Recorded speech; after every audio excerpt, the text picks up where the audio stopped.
বাংলাদেশের প্রতিটি মানুষকে অন্তরের অন্তঃস্থল থেকে শুভেচ্ছা, ভালোবাসা, ধন্যবাদ, কৃতজ্ঞতা জানিয়ে শুরু করছি। আমি যে চিত্র বাংলাদেশের বিভিন্ন জায়গায়, বিভিন্ন কেন্দ্রে, বিভিন্ন জেলায় যে ছবি, যে তথ্য আমাদের কাছে এসেছে, শত শত হাজার হাজার মানুষ ভোট থেকে তারা ভোট কেন্দ্রে গিয়ে দাঁড়িয়ে আছে। 7:30 আগের থেকে লম্বা লাইন প্রতিটা কেন্দ্রে। আপনাদের এই যে দায়িত্ববোধ, এই দায়িত্ববোধটা আর একটু কয়েক ঘন্টার জন্য আপনাদেরকে সময় বাড়াইতে হবে। আপনারা জুলাইতে এই দেশে জীবন দিয়েছেন, আপনার সন্তান আপনার নিজের চোখের সামনে মারা গিয়েছে, আপনার এই দেশের মানুষ দাঁড়িয়ে বলেছে যে আমার ভাইকে গুলি করার পরে আমি আমার ভাইয়ের লাশ না নিয়ে যাব না, আমার ভাইয়ের আহত রক্তাক্ত শরীর না নিয়ে আমি এখান থেকে যাব না।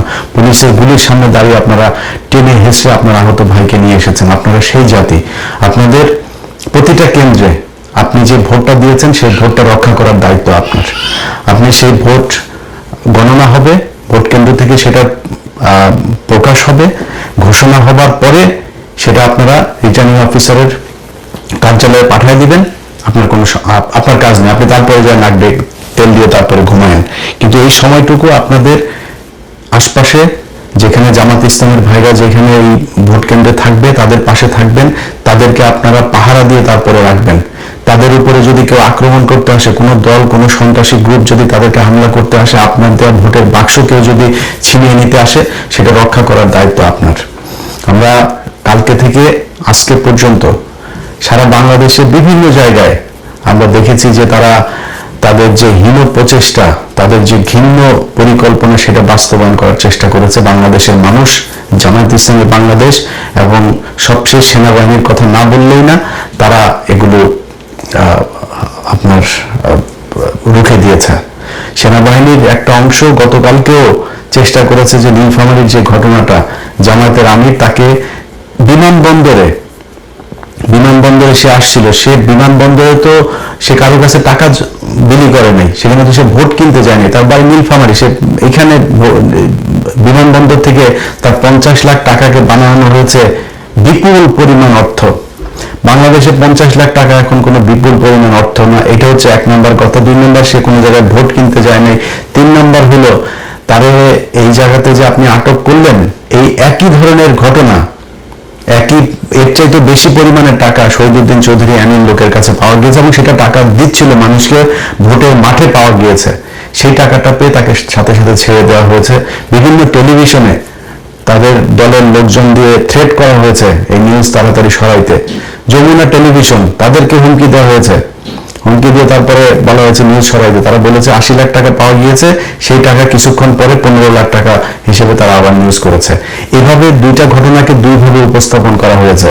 আমরা গণমাধ্যমের গতকালকে থেকে যেই ভয়ঙ্কর রূপ দেখেছি, তারা 5 তারিখ থেকে 1 বিন্দু পরিমাণ কোনো শিক্ষা নেয় নাই। গণমাধ্যমের যারা আছেন, যে সাংবাদিকরা এখনো পর্যন্ত এইসব অসভ্য কার্যক্রম চালিয়ে যাচ্ছেন, আপনাদের কাছে অনুরোধ থাকবে, মনে করার কোনো কারণ নাই যে আপনি একটা নিউজ করবেন আর সেটা বাংলাদেশের সব মানুষ হুমড়ি খেয়ে পড়বে, আপনার কথা বিশ্বাস করে তারপর যা ধানের শীষে ভোট দিয়ে আসবে। সেদিন বাংলাদেশে বহু আগে ইলিয়াস পিনাকিরা উঠিয়ে দিয়েছে। আপনাদের চাইতে বহু বড় প্রভাবশালী, প্রতাপশালী, ক্ষমতা সম্পন্ন এক ফেরাউন এই দেশে ক্ষমতায় ছিল। তারা যখন কিনা ঘুমাইতো, ঘুমের মধ্যে আমাদের ছবি চোখে দেখতো, তাদেরকে শান্তিতে থাকতে দেয়নি। আপনারা এখনো এত বড় কোনো ছেলেবাল হয়ে যান না যে আপনারা যা মনে চায় তাই বলবেন আর এই দেশের মানুষই করবে। আমি ইলিয়াস, আজ থেকে সেই 2014 সালের ইলেকশনে আমার অবস্থান যেভাবে এই দেশের নির্যাতিত, নিপীড়িত মানুষের পক্ষে ছিল, আজকেও সেখানে আছে, সারা জীবন সেখানে থাকবে। নিজের ব্যক্তিগত অনেক বড় বড় স্বার্থ বাদ দেওয়া এই দেশের যেসব নির্যাতিত মানুষ আছে, যারা অত্যাচারিত মানুষ আছে, যারা সংকটে আছে, সমস্যায় আছে, তাদের পাশে ইলিয়াস দাঁড়িয়েছে। বহু ক্ষমতাশালী লোকজনের সাথে সম্পর্ক নষ্ট করেছে, খুব অসহায় নির্যাতিত মানুষের জন্য, তাদের জন্য কথা বলতে গিয়ে, তার অধিকার আদায় করতে গিয়ে বহু প্রতাপশালীদের সাথে সম্পর্ক নষ্ট হয়েছে। সো আপনাদের এই দেশের মানুষকে আপনারা যদি চান যে আপনারা যা মনে চায় বলবেন আর সেই দেশের মানুষ আপনাদের এইসব কথাবার্তা সব শুনে ফেলবে, এটা মনে করার কোনো কারণ নেই। আজকের চিত্র দেখেন, আপনি কয়টা রিউমার ছড়াবেন, কয়টা গুজব ছড়াবেন? এদেশের মানুষ ভোট দিচ্ছে, শত শত হাজার হাজার লক্ষ লক্ষ মানুষ ভোট দিচ্ছে। আপনি ভোটের এগুলো গুজব ছড়ায় আপনারা এই করে ফেলবেন। অতএব সাবধান করে দিচ্ছি ভাই, এই নির্বাচনকে ঘিরে যদি মনে করে থাকেন বিশেষ কোনো দলকে আপনাদের ক্ষমতায়, কালকে থেকে যে নিউজ আপনারা করেছেন, বিশেষ করে 71 টিভি মানুষ হয় না এখনো পর্যন্ত। এখানে এক দলের দালালরা বের হয়ে আরেক দল আছে, তারা এসে RTV এরা এসে নিউজ করছে। দ্বার প্রান্তে তারেক রহমান প্রধানমন্ত্রী আবার গণভবনের দরজার মধ্যে যা দাঁড়ায় আছে, আরে বাবারে বাবা, মানে অবস্থা করুণ অবস্থা। তারা প্রধানমন্ত্রী না পারে বানায় দেয়, পত্রিকা অফিসে যদি সেই ক্ষমতা থাকতো কালকে বসায় দেয়, আজকে নির্বাচন হইতে দিত না, এরকম পরিস্থিতি। এটা করেছে এই দেশের গণমাধ্যম, তাদের এই ভয়ঙ্কর রূপ কালকে থেকে দেখছি। আজকে আশা করি এই মানুষের, আপনাদের লোকজন তো বাইরে আছে, মাঠে দেখছে কেন্দ্রগুলোর অবস্থা, আমরাও দেখছি। অতএব এদেরকে একটু বোঝার চেষ্টা করেন, এদের চোখের ভাষা দেখার চেষ্টা করেন, কি বলতে চায় এরা, কি বুঝাইতে চায়, কে কাকে ভোট দিবে, কারা ক্ষমতায় আসবে, এখনো সময় আছে কিছুক্ষণের জন্য। সো খুব সাবধানে আপনাদেরকে কাজ করতে হবে।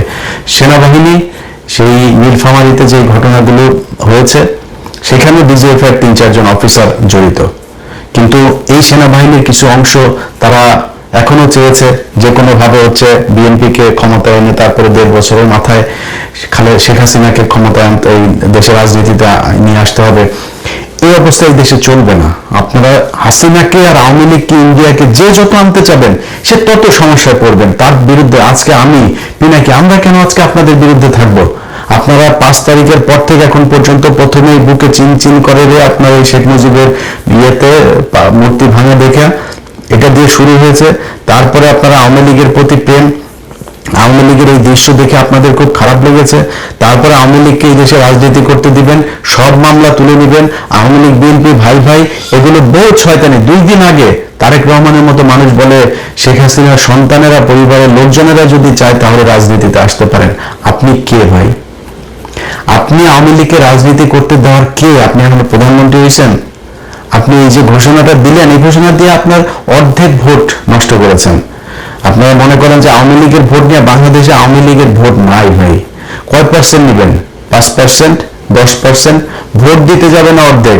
যেগুলি যাবে তাদের উপরে আপনারা যে নির্যাতন করেছেন এই গেল 1.5 বছরে, এই মামলা বাণিজ্যের নামে, এগুলো আওয়ামী লীগের লোকজন ভুলে গিয়েছে।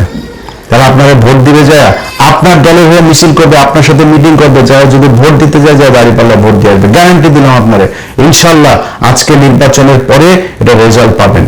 বহু গবেষক, বহু ভবিষ্যৎবাণী, গোয়েন্দা টোয়েন্দা, অনেক কিছু।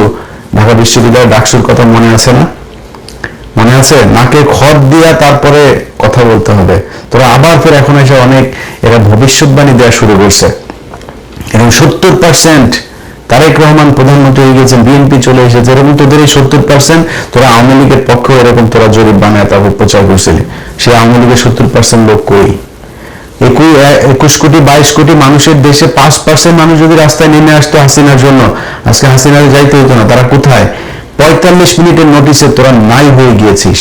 এটাই হয় বর্জুয়া এই পুঁজিবাদী শাসন ব্যবস্থায় যারা নিজের পেটের চিন্তা করে, তাদের রাজনীতিগুলো রাতারাতি পরিবর্তন হয়ে যায়। যারা আওয়ামী লীগ করতো তাহাই এখন বিএনপি, বিএনপির অবস্থা খারাপ হবে তারাই আবার আওয়ামী লীগে যায় যোগ দিবে। এরা নিজের পকেটের টাকা দিয়ে রাজনীতি করে না, রাস্তাঘাটে মানুষের টাকা পয়সা নিয়ে চাঁদাবাজি করে তারপর রাজনীতি করে। এই জন্য এদের রাজনীতির জন্য কোনো মায়া নাই।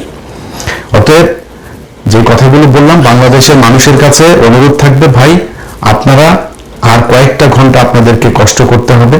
আপনারা ভোট দিয়ে চলে গেলে হবে না, রুটিন করে তারপর আপনাদের যাইতে হবে। কিছু মানুষ যাবেন, খাওয়া দাওয়া করবেন, রেস্ট নিয়ে আবার আসবেন। ভোট গণনার পর থেকে প্রতিটি সেকেন্ড ভোট কেন্দ্রের বাইরে পাহারা দিতে হবে। এখানে কোনো সন্ত্রাসীকে, কোনো সন্ত্রাসী কার্যকলাপ করতে দেওয়া হবে না। এটা আপনাদের মাথায় রাখতে হবে। আপনারা এই বাংলাদেশের যেই পরিবর্তনের হাওয়া আমাদের বাংলাদেশের ভাগ্যাকাশে আমরা দেখছি, সেই পরিবর্তন যদি হয়, এটা আপনি আমার জন্য করবেন না, এটা ডক্টর শফিকুর রহমানের জন্য করবেন না, জামাত ইসলামের জন্য করবেন না, আপনার জন্য করবেন। আমি গতকালকে আমার ভিডিওতে বলেছি, ভাই আমি জামাত ইসলামের কেউ না, আমি জামাত ইসলামের এমপি হব না, মন্ত্রী হব না, জামাত ইসলামের কাছে আমি কোনো সুবিধা আনতে যাব না। কিন্তু আপনাদের জন্য আমি আজকে এই যে সেনাবাহিনীর সাথে আমার সমস্যা, বিডিআরকে নিয়ে আমার সেনাবাহিনীর সাথে সমস্যা, সরকারের সাথে সমস্যা, আসিফ নজরুলের সাথে সমস্যা, এই সমস্যা এই দেশের আলেম সমাজের এখনো প্রায় 4-5 হাজার আলেম এখনো জেলখানায় আছে। এই যে তেজগাঁ থানা ছাত্র শিবিরের সেক্রেটারি এখন পর্যন্ত জেলখানায় আছে। দিয়ে নানান মামলা, কিসের সব সন্ত্রাস বিরোধী আইন, এই আইন সেই আইন, এইসব মামলায় তাদেরকে আটকে রাখা হয়েছে। এই বাংলাদেশের জন্য তো এই দেশের মানুষ মারা যায় নাই। পরের দিন বলেছি, পরের দিন যে আসিফ নজরুলকে যে আপনি এই সন্ত্রাস বিরোধী আইন এটারে বাতিল করেন, এখানে যারা এর আগে আটক হয়েছে সব কটারে ছাড়েন নাই তারা, এখনো সেই ব্যক্তিগুলো জেলে। আপনাদেরকে আল্লাহ মানে এই এই এই যে আযাব, এই আযাব আল্লাহ আমার মনে হয় না জীবনে কোনোদিন মাফ করবে। তাদের কারণে আপনারা আজকে চেয়ারে বসে আছেন, অথচ সেই মানুষগুলো এখনো জেলখানায় আছে। বিডিআরের পরিবারগুলো বিশ্বাস না হলে যান জেলখানায় যান। আমি তাদের ভিডিও দেখেছি, ছবি দেখেছি, আমার কাছে তার পরিবারের লোকজনের পাঠিয়েছে। প্রতিটা মানুষের কোমরে, এই রানে, পায়ে, নিচে সবার ড্রিল মেশিন দিয়ে আপনার ফুটো করা হয়েছে, পেটানো হয়েছে, প্লাস দিয়ে নখ উপড়ে ফেলা হয়েছে। যান, প্রতিটা মানুষের শরীরে সে আঘাতের চিহ্ন আছে। আপনারা তাদের পাশে দাঁড়ান নাই, তাদের জন্য কিছু করেন নাই। তো ভাই, আপনাদের আল্লাহ আরেকটা সুযোগ দিয়েছে, এই অধিকার আপনাদেরকে আদায় করতে হবে। আমি জামাত ইসলামের কেউ না, কিন্তু এইটুক কথা বলছি যে গতকালকের মতোই বলতে চাই যে আপনি আপনার যে ট্রিটমেন্ট, আপনার ট্রিটমেন্ট আপনি বাংলাদেশের সরকারের টাকায় ট্রিটমেন্ট পাবেন। যে ব্যক্তিরা কিছু হইলে, পাতলা পায়খানা হইলে থাইল্যান্ড, ব্যাংককে, সিঙ্গাপুরে যায়, তারপরে ট্রিটমেন্ট নেয়, তাদেরকে সেখানে যাইতে দেওয়া হবে না, তাদের সেই ট্রিটমেন্ট বাংলাদেশে করতে হবে। এবং জামাত ইসলামকে বাধ্য করা হবে সেই আইন করার জন্য যে এই দেশের সরকার আপনাদের কাছে 1 বছর হোক, 2 বছর হোক, কিংবা 3 বছর হোক, ক্ষমতা থেকে যাওয়ার 6 মাস আগে হইলেও তাদেরকে এটা মানে প্রতিষ্ঠিত করে দিয়ে যাইতে হবে, প্রমাণ করে দিয়ে যাইতে হবে যে এই দেশে এখন এই মুহূর্তে সব ধরনের ট্রিটমেন্ট নেওয়া সম্ভব। এবং কেউ যদি কোনোদিন সংসদ সদস্য হইতে যায়, তাকে নির্বাচন কমিশনের এই মানে এই আইনের ভিতরে আপনার নিয়ে আসতে হবে যে এই দেশে যে সংসদ সদস্য হবে সে বিদেশে যাইতে পারবে না ট্রিটমেন্টের জন্য। যদি যাইতে চান, আপনি যদি যান, তাহলে এই দেশে যত সাধারণ মানুষ আছে, একদম প্রত্যন্ত গ্রামের একজন মানুষ, তাকেও ট্রিটমেন্টের ব্যবস্থা করতে হবে সরকারের মধ্যে। যদি আপনার কোনো ট্রিটমেন্ট এমন থাকে যেটা এই দেশে হয় না, তাহলে ওই মানুষটারও এই ট্রিটমেন্ট পাওয়ার সুযোগ এবং তার সেই অধিকার আছে, সেই অধিকার বাস্তবায়ন করতে হবে। আপনি একটা অফিসে যাবেন, আপনি ঘুষ দিবেন না, আপনার যে অধিকার সেই অধিকার ঘুষ ছাড়া করতে হবে। সরকার সেটা বুঝবে, ওই অফিসারকে কত টাকা বেতন বাড়াইতে হবে, কি করতে হবে, তাদের ব্যাপার, আপনি করবেন সেটা। এই দেশে যত ধরনের মানুষ বিদেশ যায়, যত দেশে যায়, ইন্ডিয়া, পাকিস্তান, শ্রীলঙ্কা থেকে যাইতে তার যেই সুযোগ, যে কয় টাকা খরচ হয় সেই টাকায় নিতে হবে। এরকম অনেক কিছু আছে যে জিনিসগুলো এই দেশের মানুষকে পাইতে হবে, পাওয়ানোর জন্য ব্যবস্থা করা হবে ইনশাআল্লাহ। আপনারা শুধু আর কয়েকটা ঘন্টা, এই দেশের তারা জামাত ইসলাম বলেছে তারা শাসক হইতে আসেনি, সেবক হইতে এসেছে। এই সেবকদেরকে সেবা করার জন্য যে সুযোগ তৈরি করে দেওয়া দরকার, সেটার দায়িত্ব এখনো আপনাদের হাতে।